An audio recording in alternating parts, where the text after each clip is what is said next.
Aiman, Ya. boleh tak describe 3 kebaikan yang ada pada Ira yang orang lain tak tahu, yang Aiman je tahu? Alamak, baru berapa minggu dengan dia ni. Apa yang ada kat dia? Okay, first kali dia ni jenis yang bermurah lah.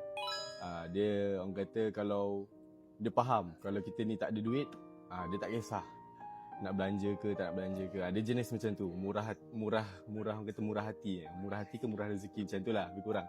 And then second, dia ni sebenarnya kalau korang tengok dalam kamera dia macam kurang ajar sikit lah kata-kata dia. Tapi belakang kamera dia ni jenis sopan santun, baik sebenarnya. Dia macam tu sebenarnya. Dan last kali, dia ni ambil berat pasal orang lah.